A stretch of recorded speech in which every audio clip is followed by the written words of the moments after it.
Vaya, vamos a comenzar con esta tutoría y vamos a ver un video. Este video es un ejemplo de cómo se puede ver la etnomatemática en cosas propias de una cultura africana. Me dicen si pueden escucharlo y si lo pueden ver.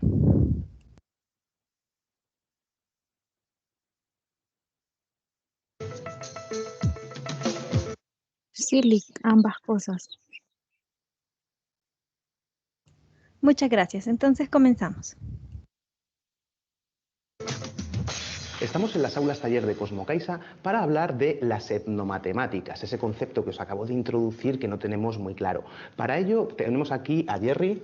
Hola Jerry, ¿Qué tal, Tony? de ¿Cómo Historia estás? Activa. Muchas gracias por venir No, a Cosmocaixa. gracias por invitarme. Y para que nos cuentes un poco qué es eso de las etnomatemáticas. Yo comentaba que era como el origen de las matemáticas, pero aquí veo muchísimas cosas y ya estoy un poco perdido. Así que Sí, la verdad cuéntanos. es que, mira, te cuento, la verdad que tenemos un montón de cosas porque en algún momento en Historia Activa pues decidimos que combinar nuestra colección de objetos africanos, porque hacemos muchas cosas en las cuales hablamos sobre historia de África, etnografía, con matemáticas, ¿no? A través de la disciplina de la etnomatemática, que es una disciplina que pues, en realidad es bastante joven, ¿no?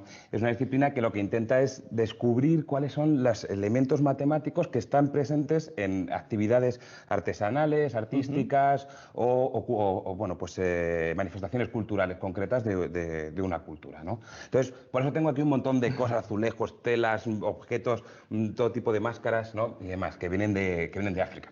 Pues mira, por ejemplo, ya que hablamos de África, o sea, ¿por qué lo conectamos? Si te fijas, muchos de los objetos africanos, toma, por ejemplo, te dejo esta cruz etíope, es una cruz católica, etíope, son muy simétricos, guardan un montón de simetrías, ¿no? Como ves, un montón de objetos, como pequeñas cruces que se repiten todo el tiempo, no hay patrones de regularidad, cosas así, ¿no? Entonces, si, por ejemplo, si le pones este espejito en medio, ¿no? Pues podemos ver que efectivamente este objeto tiene una simetría axial, ¿no? De espejo, ¿no? Digamos que se repite una de las partes, o por ejemplo podemos tener aquí otros objetos, por ejemplo como estos bolsos, ¿no? Es muy fácil descubrir, ¿no? que tienen esta simetría, ¿no? Por ejemplo. Y esto es muy típico, o sea, casi todo el arte africano, por ejemplo, son pues, elementos geométricos, simetrías de todos los tipos que están presentes en todos los sitios, ¿no? Por ejemplo, pues, ahí traía unas máscaras, ¿no? Que también tienen unas conchitas, ¿no? Que tienen ahí un montón de objetos que se repiten, ¿no? De simetrías. Un poco de todo, o sea, ya te digo. Por ejemplo, tengo aquí, hablando de simetrías, tengo esta tela de aquí, es una tela muy interesante, es una tela cuba que viene de Congo, que está hecha en rafia y que tiene, si te fijas, un montón como así como de dibujitos, ¿no? Por encima, ¿verdad? Si te fijas bien, ahora lo vamos a extender para que se vea perfectamente, todo el dibujo que hay encima de la tela está construido única y exclusivamente con este motivo, esta figurita que hay aquí. Lo probamos, mira, vamos a quitar esto de aquí, vamos a extender la tela para que se vea perfectamente, ¿vale? A ver si alguien desde sus casas es capaz de encontrar el motivo, que no es nada fácil. Esta tela pues, tiene como 5 metros, es una tela súper grande. Entonces, fíjate que por toda la superficie se crea un dibujo, un diseño que es muy complejo, no es nada evidente. No parece que sea una figura que se repite. Pues yo te digo que a través de unas transformaciones de simetría muy concretas, este motivo que anda por aquí nos permite reconstruir toda la tela. Mira, me he traído, además de la tela, vamos a dejarla ahora por aquí, la vamos a guardar un poco, déjamela, por aquí. Me he traído, además de la tela, un jueguecito pequeño que nos va a permitir reconstruir perfectamente, vamos a dejar la tela por aquí, nos va a permitir reconstruir perfectamente todo el diseño, ¿vale? Mira, si nosotros conectamos estas figuras así, y esta la ponemos por aquí, así, vamos allá, así, vamos allá, ahí lo tenemos. Si empezamos a conectarlos así, vamos a poder reconstruir todo el diseño. Un poquito de paciencia, casi lo tenemos. Podemos reconstruir todo el diseño, fíjate. A ver qué tal, A ver si lo ves. Ahí, perfectamente, podemos reconstruir todo el diseño. Si las separamos un poco, otra vez, estos motivos, si te das cuenta, lo que hemos hecho ha sido coger este motivo y hacer una rotación de 180 grados, ¿no? Por ejemplo, en este caso, para conseguir este otro motivo de aquí. Para conseguir este otro motivo de aquí, le hemos dado una rotación de 180 grados y luego hemos hecho como si lo reflejáramos en un espejo. Y es darle la vuelta, efectivamente, y ya tenemos ese objeto de aquí. Y en este caso, exactamente lo mismo.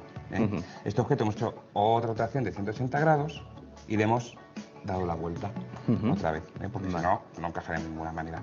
Y de esta forma, solamente con un solo motivo, esta cultura fue capaz de desarrollar un montón de diseños de lo más complejos que te puedas imaginar para cubrir una pared completamente, utilizando simplemente simetrías de rotación, de traslación, de reflexión. O sea, fíjate, cosas que son conceptos matemáticos que utilizamos habitualmente hoy en día, ¿no? Y sobre todo lo que más me llama la atención que luego una vez que ves esa composición no te imaginas que es un motivo que se repite. Para nada, parece casi mágico. De hecho, estas telas, te digo que tenían función mágica y protectora, porque se dedicaban a proteger a las familias en su casa. Bueno. Mira, tengo más cosas por aquí, por ejemplo. Mira, hemos visto cosas sobre geometría, por ejemplo, ¿no? Y simetrías, pero tengo alguna cosa sobre números que seguro que te va a llamar la atención. Claro, sí, yo hablaba del origen de las matemáticas, pero faltan los números. ¿Dónde está el número? Pues mira, yo te voy a decir una cosa. Por ejemplo, ¿tú sabes cuál es el lenguaje que utilizan los ordenadores para comunicarse? El código binario. El código binario, ¿no? El código binario. Bueno, pues te voy a decir que con código binario es posible adivinar el futuro. No me digas. Sí, señor, es posible adivinar el futuro. Mira, esto que tengo aquí, este platito, es un plato de adivinación IFA. IFA es una religión o un método, ¿no?, dentro de la religión yoruba, que sea pues, por la zona de Nigeria, que se dedican a, entre otras cosas, adivinar el futuro. Para adivinar el futuro hacen una cosa muy sencilla. Primero, pues, tenemos platos de adivinación, como estos, ¿no?, que son, digamos, la conexión con los dioses, ¿no?, que te permiten hacer esa adivinación. Y luego tenemos cosas como esta, por ejemplo. Este es uno de los métodos de adivinación que se utiliza dentro de la cultura IFA, que es el método de cadena, ¿vale? Te fijas, está compuesto de una cadena, por supuesto, su nombre indica, y además tiene un montón de piececitas aquí que parecen de madera, ¿no? Pues mira, esto no es madera, esto es nuez de cola. Ah, mira, qué curioso. ¿De dónde se saca la Coca-Cola? Cuidado con la fórmula, lo digamos, Bueno, pues tenemos nuez de cola, o pueden ser conchas de corí, o bueno, pues nueces de palma, un montón de cosas, ¿vale? Bueno, pues esto que tenemos aquí, vamos a retirar este papelito de aquí, que ahora ya no nos sirve. Vale, lo dejo por aquí. Perfecto. Mira, esto es muy sencillo. Tú coges esto de aquí, ¿no? Bueno, pues el que se encarga de hacer esto es el sacerdote, el babalao, ¿no? Pues va contando unos salmos, ¿no? Va diciendo cosas, ¿no? Te va mirando a los ojos, ¿no? Vamos viendo, se hace unas canciones, que yo no voy a cantar, por supuesto, bueno, y lo tira al suelo, hace una tirada, ¿vale? Esto es un método completamente aleatorio. De manera aleatoria, cada una de las de las semillas se va a colocar para arriba, para abajo, ¿no? Bueno, de tal manera que cuando dos semillas están apareadas, eso quiere decir que están las dos hacia arriba o las dos hacia abajo, automáticamente vamos a considerar que esto es un 0. ¿Vale? Y cuando uno está para arriba y otra para abajo, vamos a considerar que es un 1. Eso ya te suena, ¿no? Sí. Código binario, 0, 1. O sea, podemos llamarlo par o impar también. O sea, es una forma de llamarlo, pero al fin y al cabo es lo mismo, ¿no? Cuando sacamos en una tirada las dos apareadas, las dos hacia arriba, las dos hacia abajo, aquí en este platito vamos a dibujar dos rayitas, par, ¿no? Par, y cuando esté desapareado, como en este caso, vamos a dibujar una rayita aquí. Vale. Perfecto. Bueno, ya lo tenemos. Entonces tenemos par, así que vamos a dibujar esto bien. Vale. Vamos aquí otra rayita. Ahora, bueno, pon tú, impar y par. Bueno, aquí ya tenemos un número binario, Tenemos 0, 0, 1, 0, ¿vale? Además de esto, el babalao hace otra tirada. Bueno, va cantando, hace sus cosas, que yo no lo sé cantar, la verdad. Y vuelve a hacer otra tirada. Y aquí nos ha salido todo 0, 0, 0, 0. La peor nota que puedes sacar, ¿no? 0, 0, 0, 0. Pues apúntalo ahí. Vale. Par. Bueno, pues no contentos con esto, en este método, lo que hacen después de esto es fusionar esos dos resultados, los suman, ¿vale? Y los suman, hacen una suma lógica, ¿no? Una suma en números binarios. Entonces tenemos par 0 más 0 nos da otro 0, o sea, par más par nos da otro par. Par más par nos da par. Impar más par nos da impar, o sea, 1. ¿Vale? Y lo otro, otra vez, par más par, o sea, 0 más 0, nos da 0. Así que tenemos 3 números, 3 resultados. O sea, con 2 tiradas conseguimos 2 resultados. Esto ya es una cosa que también hacen los ordenadores, cosas de métodos combinatorios. Es una cosa que hacen los ordenadores. Entonces, bueno, con esta información, el babalao, el sacerdote, sacerdote, pues normalmente, bueno, esto ya normalmente lo saben de memoria, ¿no? Claro, Esas supongo. cosas. Pero hay documentos, libros, ¿no? En los cuales puede consultar de alguna manera, ¿no? Donde están escritos todos los posibles resultados, ¿no? Entonces, Ajá. en función del número que tú obtengas, ¿no? Por ejemplo, si tienes, pues nos ha salido en este primero, por ejemplo, par, par, impar, par, ¿no? Pues vamos buscando por aquí. A ver, ¿dónde estamos? Par, par, no, aquí no es. Par, par, impar, par, ¿no? Que sería Otrupum Meiji, por ejemplo. Y eso corresponde a un conjunto de salmos, ¿no? Ajá. En los cuales pues, te va a decir, te puede adivinar el futuro, ¿no? Por ejemplo, va a hablar de tus orígenes, ¿no? De dónde provienes, ¿no? No sé, por ejemplo, imagínate, te diría, el que come alimentos cocinados no le preocupa al agricultor que los produjo. Bueno, ya ahí tiene que pensar uno, ¿no? Vale. El sacerdote tiene que pensar, ¿no? Al que le están haciendo la adivinación también tiene que pensar un poco, no sé lo que esto significa. Bueno, pues con estos resultados, el sacerdote es capaz como de adivinarte De el adivinar. futuro, ¿no? Lo bueno de esto es que ya no es que solo usen números binarios en este sistema, no es que hagan operaciones ya solo con números binarios, sino que además todo este sistema entero lo podría hacer un ordenador. Ajá. Completamente. Claro, me imagino, Tiene ¿no? una base de datos, ¿no? Donde están codificados con números binarios, Unas tiradas ¿no? aleatorias. Y unas tiradas aleatorias, o sea, y automáticamente tendría el resultado de tu adivinación, ¿no? adivinación. No quiero dar ninguna idea a ningún programador. Bueno, pues esto es básicamente un poco la raíz de nuestro sistema binario, ¿eh? Y de hecho, o sea, Claro, de aquí sale la geomancia, que es el Ajá. método de adivinación que llega a Europa con los alquimistas, ¿no? Que viene desde el norte de África, incluso Leibniz, cuando publica los números binarios, ¿no? Cómo funciona esto, lo comenta, ¿no? Claro. Comenta el tema de la geomancia, ¿no? O sea, ¿y hace cuánto tiempo de esto? Pues buena pregunta. Es que lo malo de esto, cuando hablamos a veces de no matemáticas, es que tenemos que tener en cuenta que hay culturas que no tienen registros históricos como en Occidente. Claro. Entonces, claro, en África la cultura oral es la historia, ¿no? Por decirlo de alguna Claro. manera. Mira, te voy a enseñar más cosas que tenemos por aquí. Por ejemplo, mira, si te has fijado, por aquí hay un montón como de azulejitos. De azulejos. Vamos a acercar esto por Venga, aquí sí. para que tengamos más espacio. Hay un montón de azulejos, ¿no? Que hay por aquí.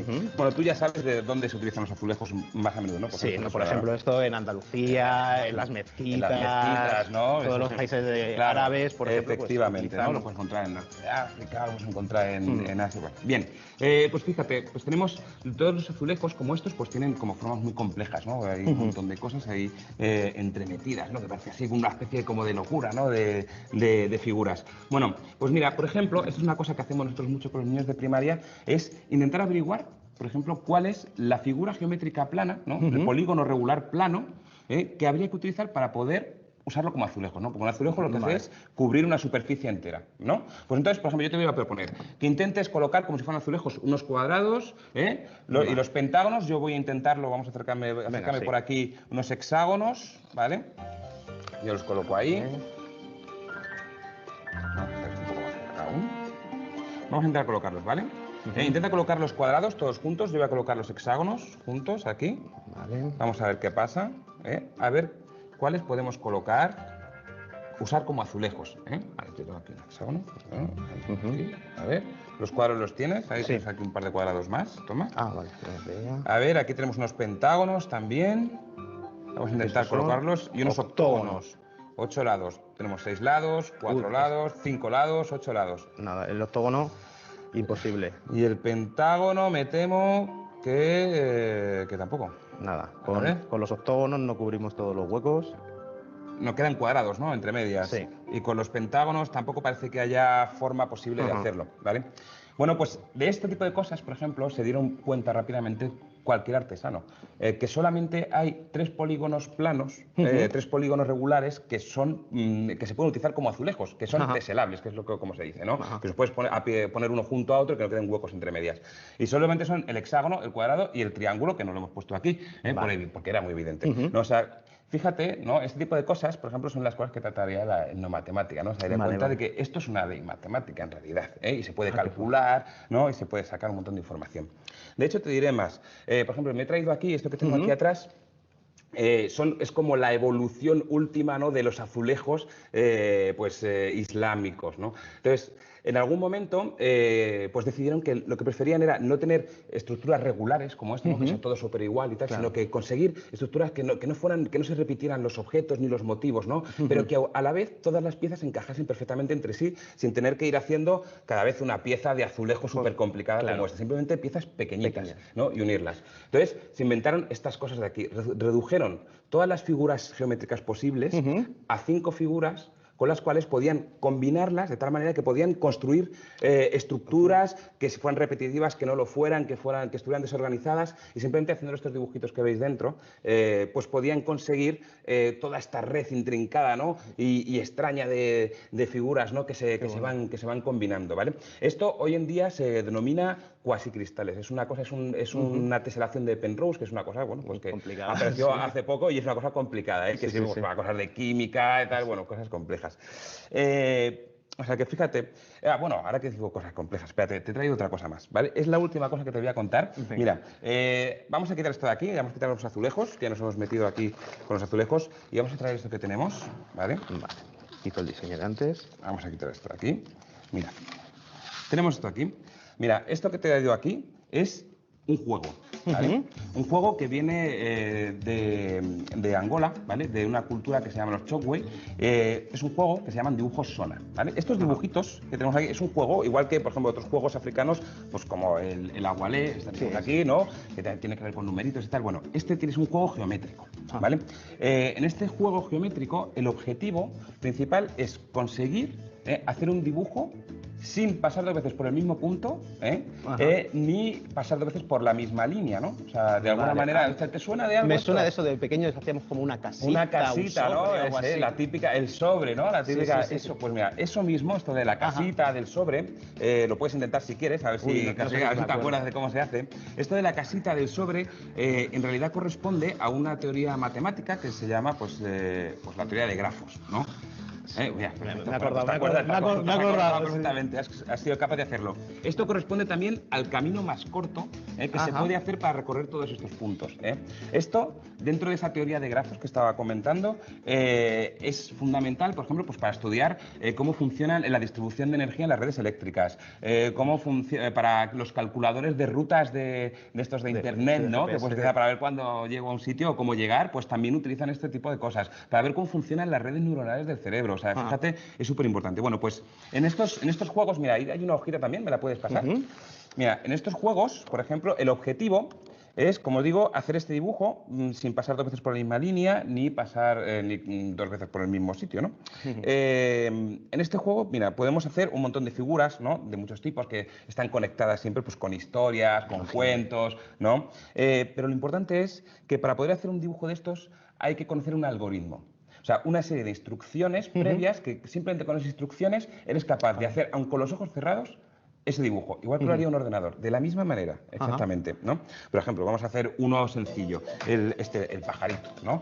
El pájaro. Pues para hacer el pájaro, lo primero que hacemos es poner unos puntos, ¿no? Que sea lo mismo que un grafo, tenemos los puntos, y luego las aristas, que son las líneas que van a conectar estos puntos, ¿vale? Entonces, empezamos por aquí, por ejemplo, a ver qué tal se me da. Aquí, a la vez, un buen jugador iría contando una historia sobre un pájaro de fuego que subió una montaña para conseguir el fruto prohibido que nadie más podía conseguir y así conseguir salvar a la princesa. Y así, a la vez que se va contando la historia, pues se va dibujando este dibujo. ¿Veis que casi podía estar concentrado en otra cosa porque conozco perfectamente el algoritmo para poder construir este dibujo? Unas patitas aquí, que queda mucho más mono, ¿no? Pues esto parece un juego de nada, pero tiene una conexión matemática muy fuerte y todos los que hicieron este tipo de juegos, cada uno más complejo que el otro, tuvieron que estar pensando con un pensamiento matemático. Bueno, Jerry, pues muchísimas gracias por habernos contado todo este origen de las matemáticas. Gracias a vosotros. Y sorprende saber pues, que cosas muy recientes, muy complicadas que hacemos hoy en día tienen un origen muy antiguo. Y bueno, nos despedimos ya hasta la semana que viene con más experimentos y más ciencia.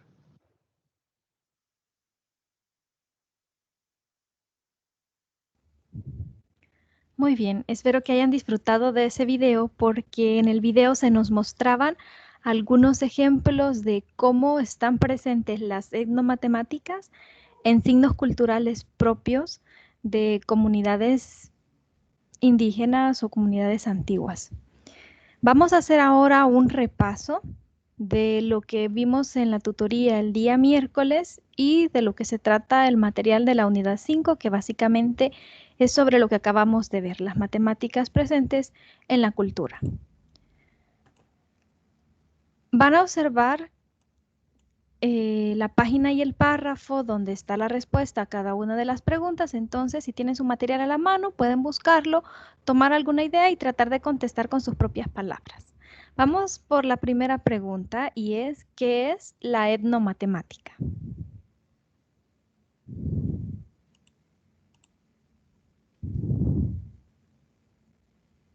Vamos a escuchar a Sofía. Sí, buenas tardes, Lick.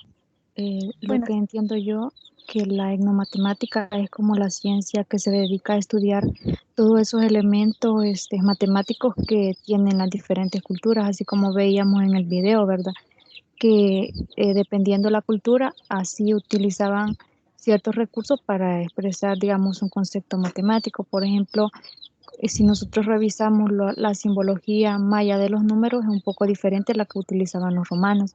Entonces, la etnomatemática se encarga de estudiar todos esos elementos que sirven para representar conceptos matemáticos. Excelente, muy bien. En el material también se mencionaba la definición que daba Viratán de Ambrosio, que dijimos que era un matemático brasileño que es pionero en el estudio de la etnomatemática, y él definía exactamente eso, que es la matemática que se practica en los grupos culturales.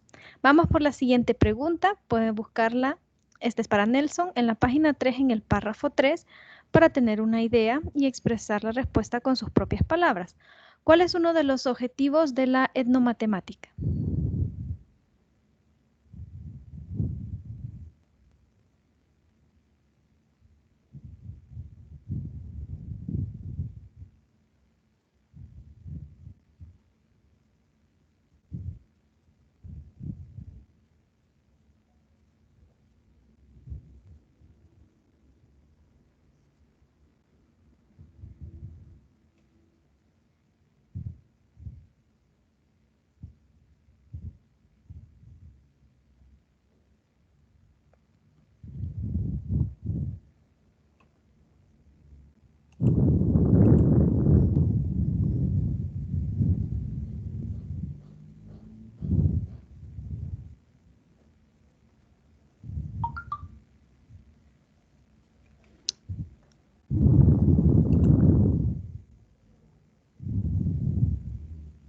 Ah, está bien, no hay ningún problema.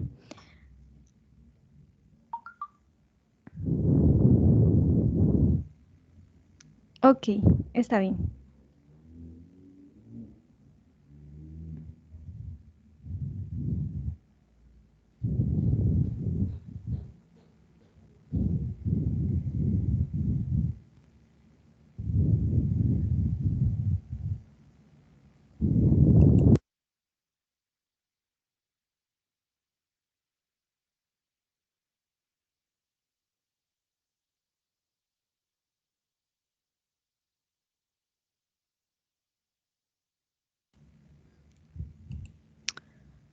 Bueno, quizás está teniendo unos problemas ahí también con el internet. En el material se menciona que uno de los objetivos que persigue la etnomatemática es que se pueda integrar las prácticas de los grupos culturales, específicamente las prácticas matemáticas de los grupos culturales, en el aula de clase. Es decir, en nuestra práctica docente poder retomar un signo cultural donde podamos ver claramente la aplicación de la matemática y utilizarlo con nuestros estudiantes. Ese es uno de los objetivos. Vamos con la siguiente pregunta. Siempre en la página 3, en el párrafo 5, según el profesor Umbiratán de Ambrosio, ¿cuáles son las dimensiones que contempla la etnomatemática? Sofía.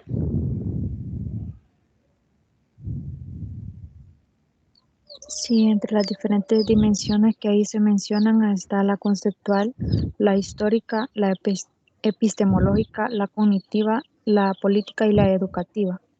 Muy bien. Esas son las dimensiones que se contemplan. Y en la tutoría de repaso hablamos un poco sobre la dimensión educativa. También, según el profesor Ubirantán de Ambrosio, él menciona cuál es uno de los mayores objetivos de la etnomatemática. ¿Se recuerda cuál era?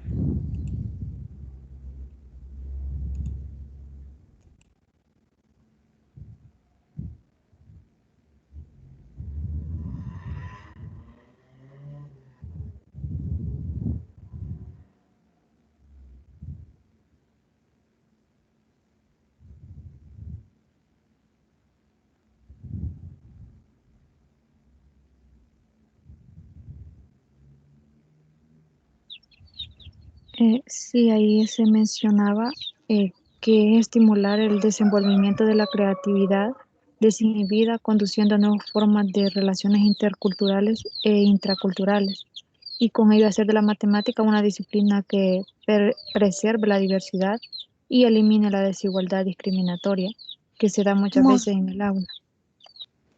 Exactamente. Y ese es el mayor objetivo del aplicar las etnomatemáticas en el aula de clase. Por ejemplo, si trabajamos propiamente en una escuela, en una comunidad donde hay algún asentamiento indígena y una cultura particular, eliminar la desigualdad discriminatoria. Vamos con la siguiente pregunta. ¿Cómo puede un docente incluir la etnomatemática en sus clases en el aula?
En la página 5, en el párrafo 3, habla un poco sobre eso.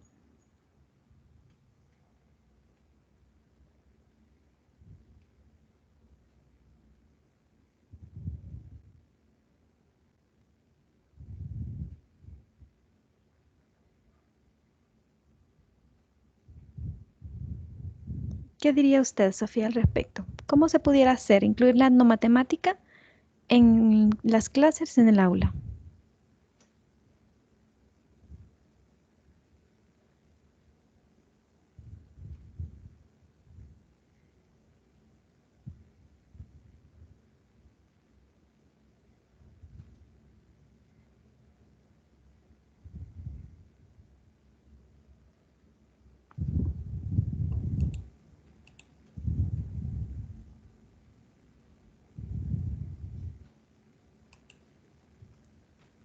Bueno, el material menciona que lo que podemos hacer es utilizar un rasgo característico de la cultura, un signo cultural, algo propio de la cultura quizás que esté a los que nuestros alumnos pertenezcan, si se da el caso que trabajamos en esta situación, utilizar esto y construir actividades que nos ayuden a introducir un concepto matemático que es parte del contenido que queremos desarrollar.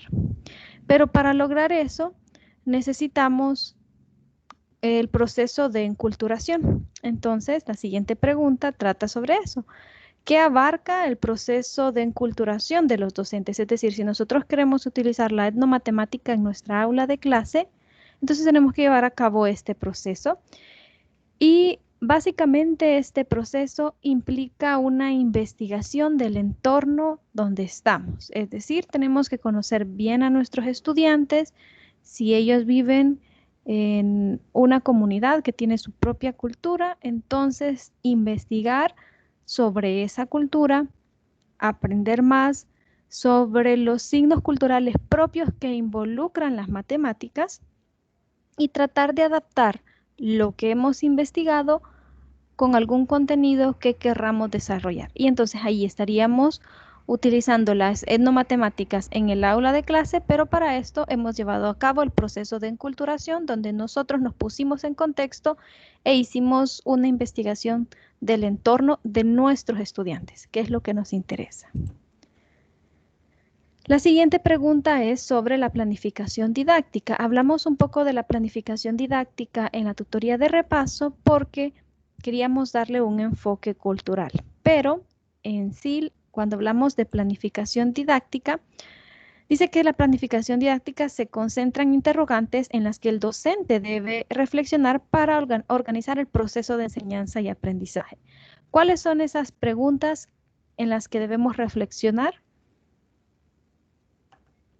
cuando hacemos nuestra preparación?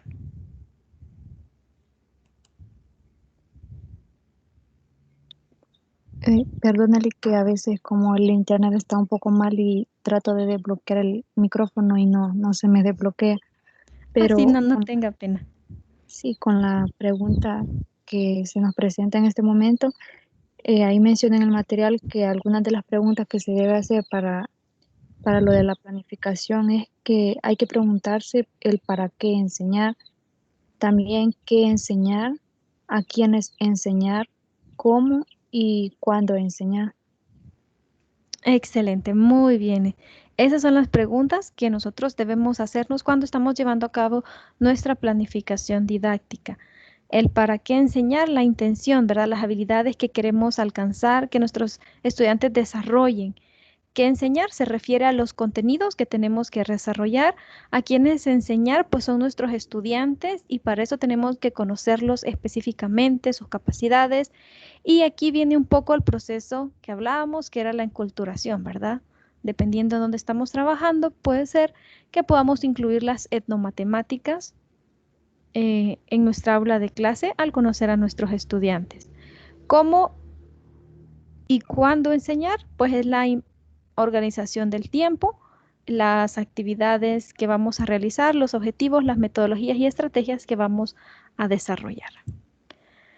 Muy bien, vamos con la otra pregunta. Dice, ¿se ha implementado la etnomatemática en los planes de estudio a nivel de educación general básica y media salvadoreña?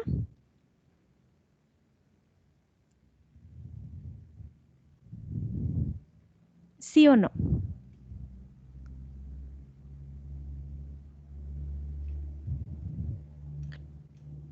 Según lo describe el material y lo que nosotros podemos evidenciar actualmente, eh, no se implementa porque en el sistema educativo debería de ser un privilegio para todos los salvadoreños y debería de haber una educación inclusiva.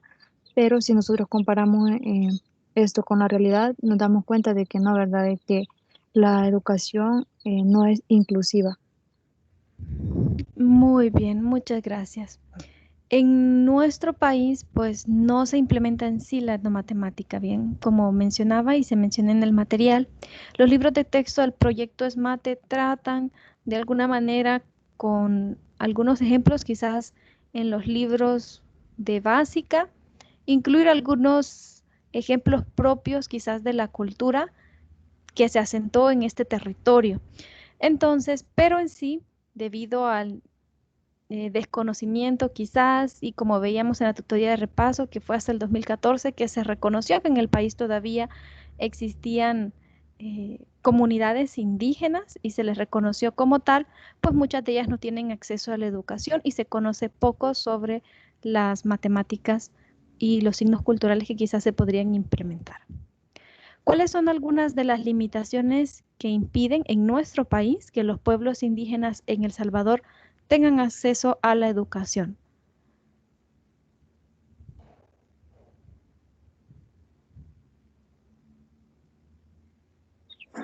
Quizás como ya usted lo mencionaba, a veces el desconocimiento, porque quizás lo que se tendría que hacer es como profundizar sobre aquellas zonas, eh, digamos, cruzar los horizontes y dar una mirada sobre todos los departamentos, por ejemplo, si todos tienen acceso a la educación, y eso ha sido uno de de las limitantes, por decirlo así, porque digamos de que el currículo y el Ministerio de Educación y en sí el gobierno promueve la educación inclusiva, ¿verdad? Pero no se da una mirada así a toda la población, cuáles son las limitantes que ellos tienen para poder acceder a la educación.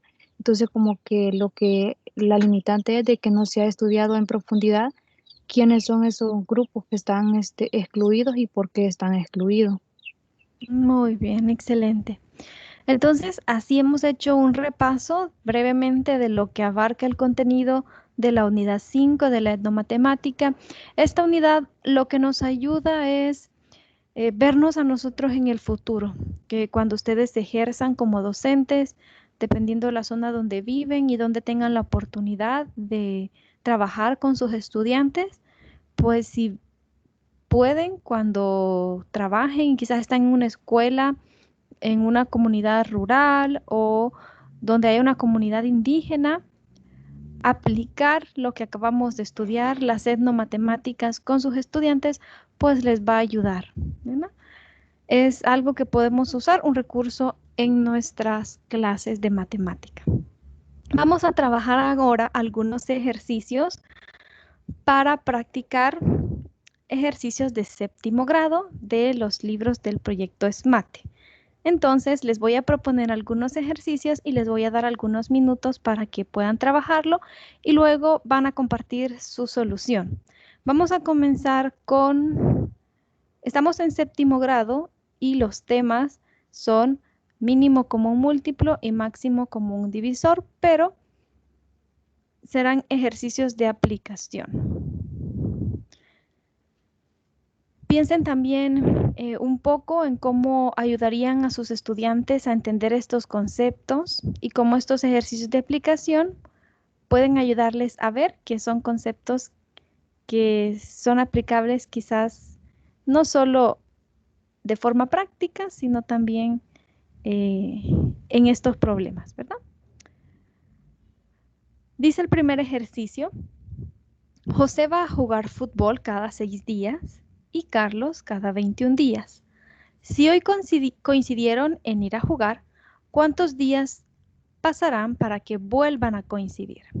En este caso, de este ejercicio en particular, les he puesto dos calendarios para que al comenzar podamos marcar el día en que ambos eh, fueron a jugar, coincidieron este día, digamos, si fuese el sábado 1 de mayo, los dos coincidieron. Y de ahí, ¿cuándo volverán a coincidir? Primero, tratar de hacerlo con el calendario y después utilizar el concepto que ya mencionamos para resolverlo y cómo lo explicarían a sus estudiantes. Les doy unos minutos para que lo trabajen y me dicen cuál es la respuesta.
¿Cómo vamos?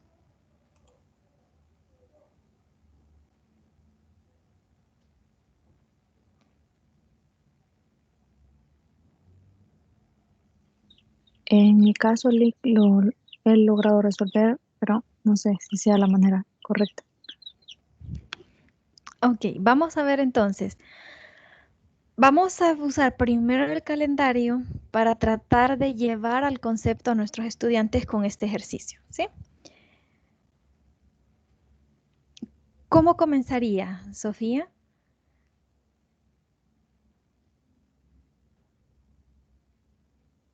Bueno, la forma sería como usted lo hizo ahí, meramente marcarles el día, ¿verdad? Tenemos que, por ejemplo, ahí aparece de que el día 1 fue el día en común en el cual los dos sí coincidieron.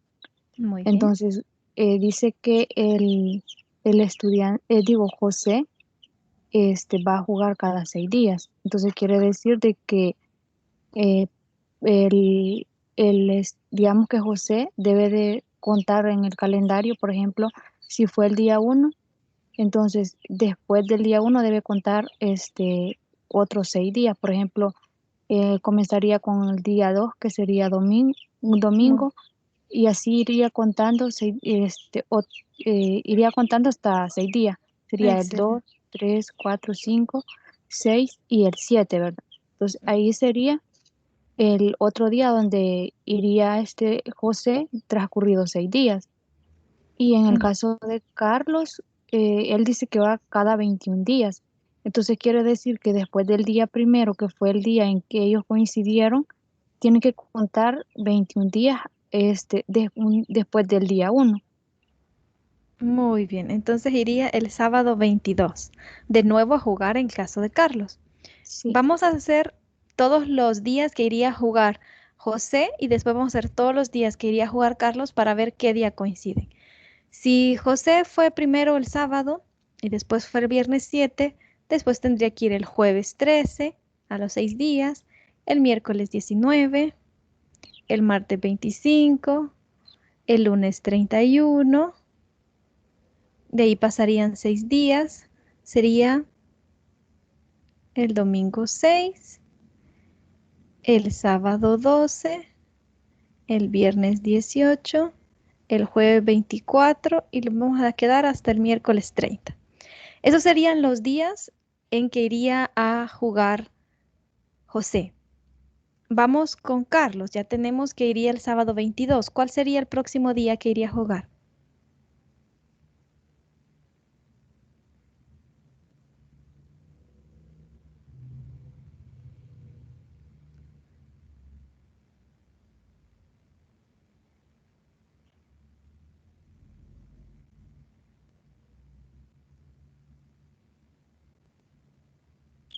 no sé si me equivoqué porque casi no se mira la imagen, pero sería el día 12 Muy bien, de excelente. junio. Excelente, sería el sábado 12. Y allí es donde podemos ver que vuelven a coincidir ambos, es decir, es lo que nos preguntan si hoy coincidieron, es decir, si coincidieron el sábado 1, la pregunta es en cuántos días pasarán para que vuelvan a coincidir. La respuesta entonces implicará que tenemos que contar cuántos días han pasado. Del domingo 2, que fue el primer día que empezamos a contar, hasta el lunes 31, ahí han pasado 30 días. Y desde el martes 1 al 12, pues pasaron 12 días. Así que tenemos 30 más 12, pasaron 42 días. Ahora la pregunta que podríamos plantear a nuestros estudiantes es ¿qué tiene de especial este número que hemos encontrado? 42.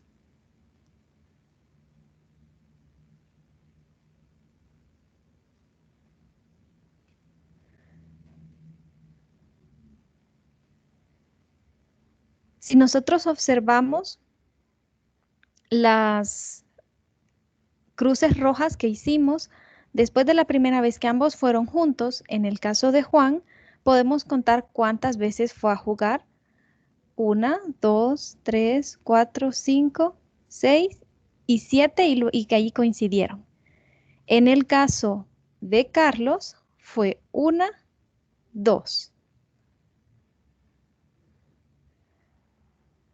Nosotros tenemos que este número 42 es múltiplo de 6, porque si multiplicamos 6 por la cantidad de veces que fue, nos da 42, y también en el caso de Carlos. Entonces, la primera característica que vemos de este número es que es múltiplo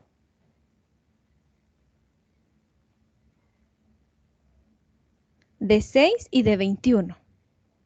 Como es múltiplo de ambos números, vamos a decir que es un múltiplo común.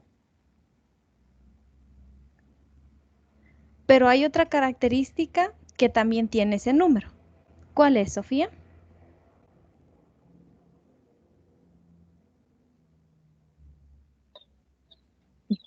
Que es el máximo común divisor entre ambos.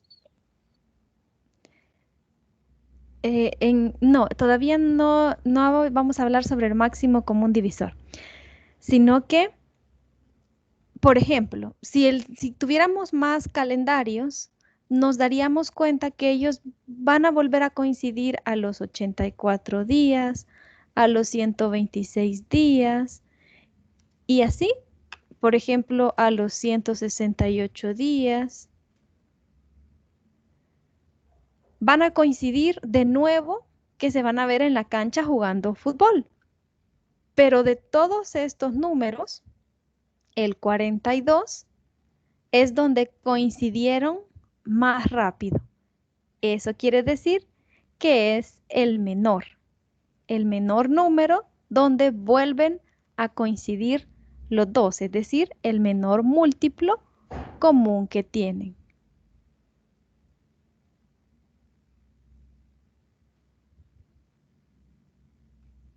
Y al explicar esto a nuestros estudiantes, entonces ellos ya pueden comprender un poco mejor este concepto, que a veces es difícil para ellos entender. Ellos pueden saber, ellos dicen, ah, sí, es el mínimo común múltiplo, pero realmente no saben qué significa. Podemos nosotros ayudarles a entender primero.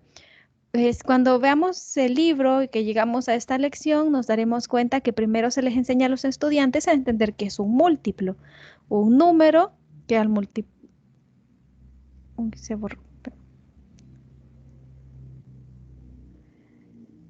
que resulta de la multiplicación por un entero. En este caso, el entero por el que multiplicamos fue el número 7.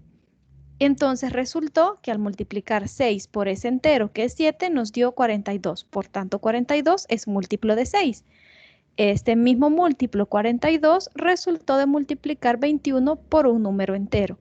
¿Cuál fue el entero por el que multiplicamos? El número 2.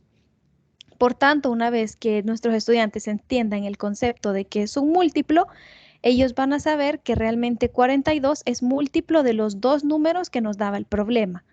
También tienen que fijarse que es un múltiplo común, es decir, que es el mismo múltiplo para ambos números y que de ahí viene ese concepto de mínimo común múltiplo. Y también que es el menor múltiplo, es decir, hay más múltiplos de esos dos números, más múltiplos comunes de esos dos números. En el caso específico, José y Carlos van a coincidir en otros días posteriormente.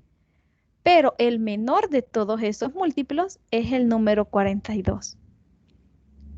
Una vez que hayamos ayudado a nuestros estudiantes a entender eso, entonces podemos enseñarles el proceso de cómo encontrar el mínimo común múltiplo descomponiendo cada número en sus factores primos. Obviamente nuestros estudiantes también tienen que conocer en este punto cuáles son los factores primos y cómo se hace la descomposición, ¿verdad?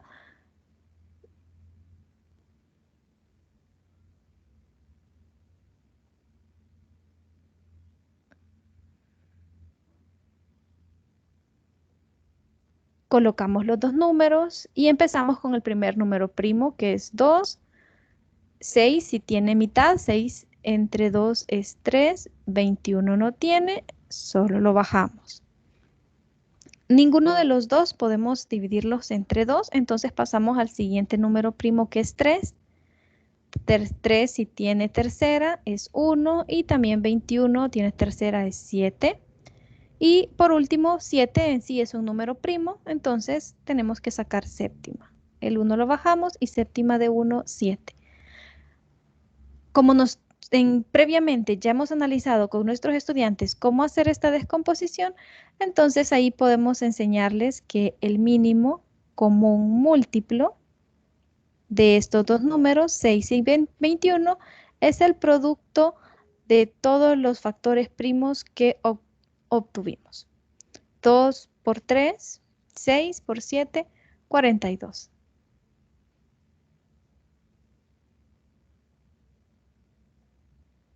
Y ahí obtenemos la respuesta para este ejercicio. ¿Cuándo van a volver a coincidir? Bueno, lo hicimos con el calendario y vimos que iban a coincidir en 42 días, pero ya aplicando la definición de este concepto matemático, que es el mínimo común múltiplo, que les ayudamos a entenderlo a partir de utilizar el calendario, entonces ellos ya ahora pueden relacionarlo de una de mejor manera y entender realmente qué significa esta definición. Vamos con otro ejercicio, siempre aplicando la definición de este concepto. Es un ejercicio de aplicación. Le voy a dar unos minutos para que lo pueda trabajar. Creo que, bueno, Nelson creo que intenta unirse, pero lo saca al internet. Le voy a dar unos minutos para que lo pueda trabajar y después me va indicando cómo ayudaría a sus estudiantes a aplicar este concepto con este ejercicio. Está bien.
¿Qué tal? ¿Cómo va?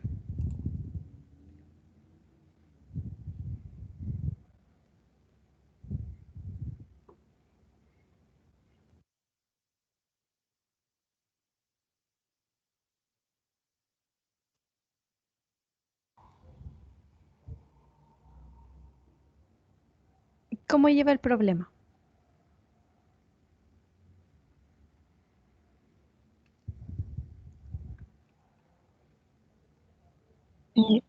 Creo que ya logré resolverlo. Muy bien.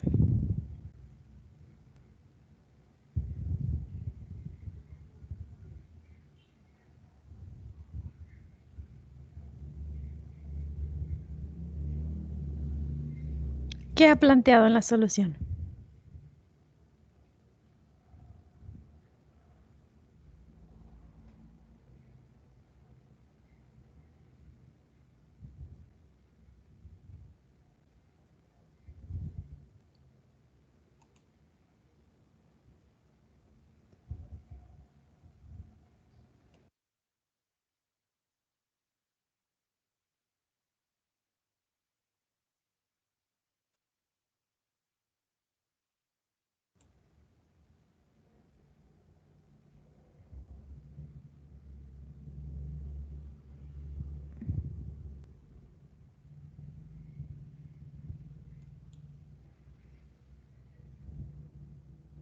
Quizás tiene problemas con el micrófono, ¿verdad?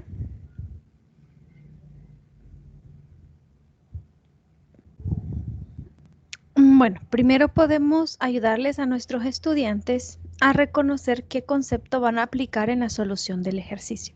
Como les vamos a dar un momento para que ellos trabajen en el paso analiza, en el paso recuerda podemos destacar algunos aspectos importantes que menciona el enunciado. Hola, Lick, ¿me escucha? Hoy sí le escucho. ¿Qué resaltaría usted del enunciado para ayudar a sus estudiantes a determinar qué concepto van a aplicar para resolver el ejercicio?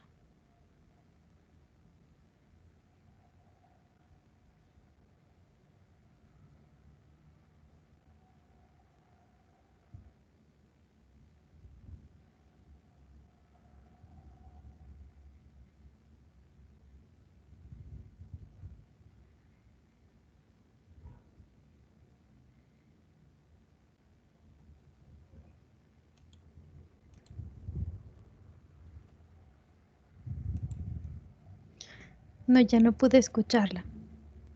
Vaya, vamos a ver, el enunciado menciona que para la fiesta de cumpleaños de Julia se quieren comprar vasos y platos. Los platos vienen en paquetes de 6 unidades.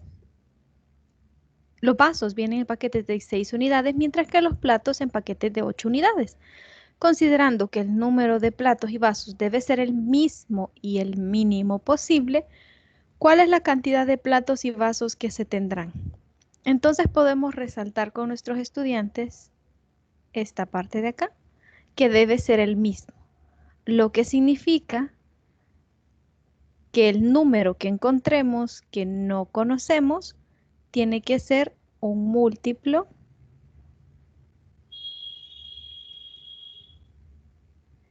de 6 y de 8. Pero como dice que debe ser el mismo, tiene que ser un múltiplo que estos dos números tengan en común. Pero además nos dice que tiene que ser el mínimo posible, así que tiene que ser el menor múltiplo que estos dos números tengan en común. Y eso es lo que queremos ayudarles a entender a nuestros estudiantes, qué es lo que deben encontrar.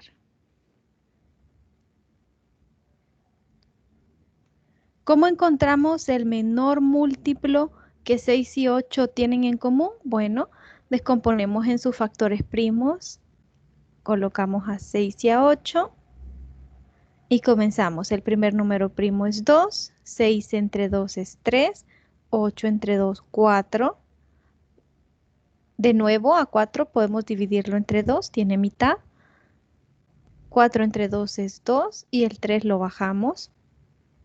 El 2 todavía tiene mitad. Mitad de 2, 1. El 3 lo bajamos. Y para terminar, pasamos al siguiente número primo, que es 3. Solo el 3 tiene tercera. Tercera de 3, 1. Y ahí terminamos de descomponerlos juntos en sus factores primos.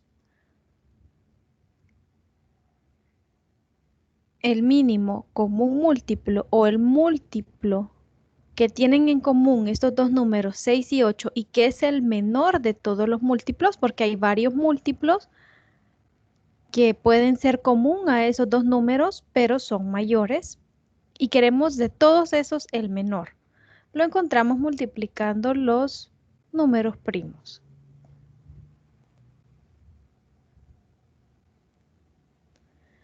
Dos por 2, 4, por 2, 8, por 3, 24.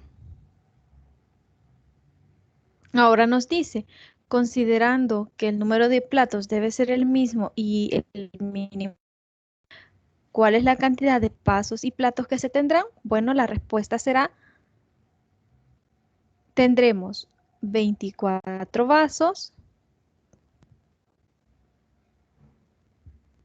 y 24 platos.